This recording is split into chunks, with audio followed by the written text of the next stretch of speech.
Isang mapagpalang araw mga kagimat. At ito na naman si Loy Agimat Itito. Mayroon na namang ipapakita sa inyo mga kagimat na aking hawak na mga kakaibang mga mutya mga kagimat o bato.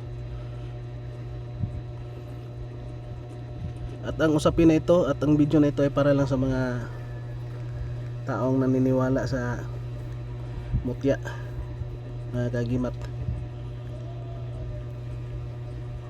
And big shout out na lang sa lahat-lahat ng aking mga kapwa mutya hunters, tingiras at tingiros. Isang mapagpalang araw sa ating lahat.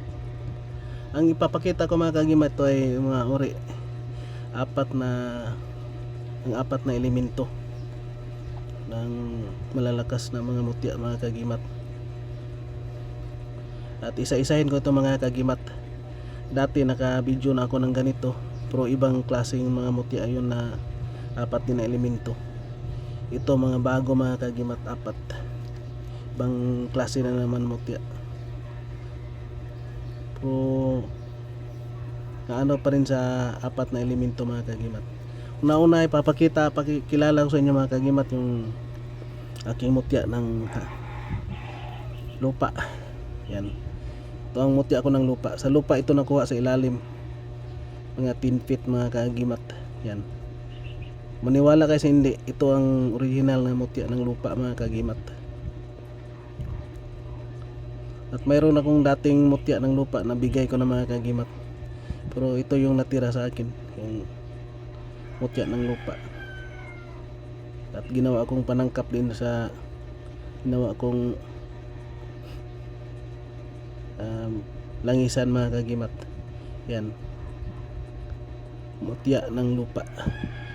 Yan mga kagimat, mutya ko ng lupa. At yung pangalawa ko mga kagimat, ito yung mutya ng ngipin ng kidlat. Yan mga kagimat, pangalawang elemento, mutya ng kidlat, ngipin ng kidlat mga kagimat.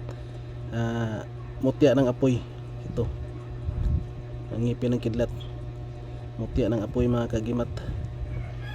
At yung pangatlo mga kagimat, ito yung mutya ng tubig. Yan, original na mutya ng tubig mga kagimat. Hindi tubig na ang ano mga kagimat, tubig na ano lang, ito mutya ng tubig ulan mga kagimat. Yan, pangatlong elemento sa apat na mga malalakas mga kagimat, yung mutya ng tubig ulan. Yan, tumutya ng tubig ng ulan mga kagimat. At may ano pa siya mga kagimat sa ilalim. Sa ilalim yan mga kagimat, hindi yan matanggal. Kahit kiskus ano pa yan mga kagimat. Yan, sa ilalim yan yung puti niya. Ito yung nakuha ko sa ano, pag malakas yung ulan mga kagimat.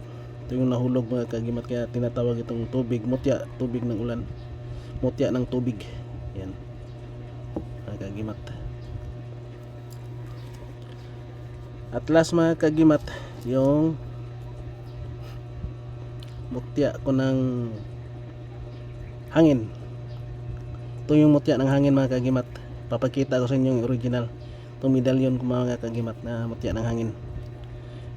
Kasi maraming gustong manghigop ng mga gamit mga kagimat, kaya yung nilagay ko dito mga kagimat, yung tanso, kasi yan panguntra yan mga kagimat. At mayroon ding ano yan. Ito yung mutya ng hangin, original mga kagimat. Pinapakita ko sa inyo mga kagimat, patunayan ko na mayroon tayong mga mutya talaga na kakaiba.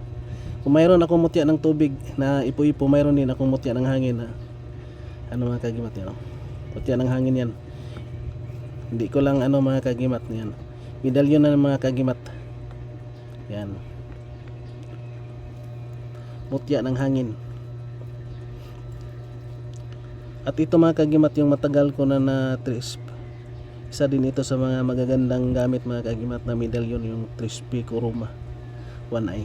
At ito subok na mga kagimat, kasi ito matagal na, ang dating nagmamayari nito, yung matanda pa na sinauna pang mga tao mga kagimat, na doon sa Cotabato, yung panahon pa ng PC,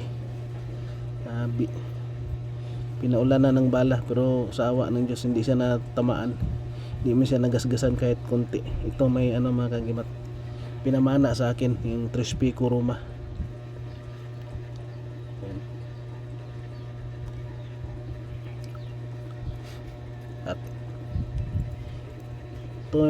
itong 4 na elemento mga kagimat, ito yung aking iniingatan na mga gamit mga kagimat, matagal na sa akin mga kagimat, na pinapakita ko lang sa inyo at sa mga tao lang naniniwala mga kagimat.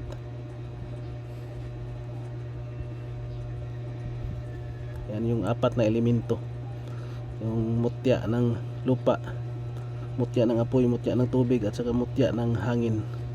Yan. Mayroon ako mga mutya ng hangin mga kagimat, pero yung iba nabigay ko na, at mayroon akong natira na 3 na lang mga kagimat, yung mutya ng ipo-ipo sa tubig, at mutya ng ipo-ipo na hangin, yung tornado mga kagimat. Yan, ito siya mga kagimat, medalyon. Yan. Hindi naman ko ito mga kagimat, pinapakita ko lang, pinapatunayan ko mga kagimat na mayroon talagang mga mutya na ganito. Yan. At itong mutya ng apoy, kidlat mga kagimat, ito sa mutya ng apoy. Tingnan natin mga kagimat, makintab yan mga kagimat. At maraming salamat, and big shout out na lang sa lahat, and thank you for watching, and God bless ating lahat mga kagimat.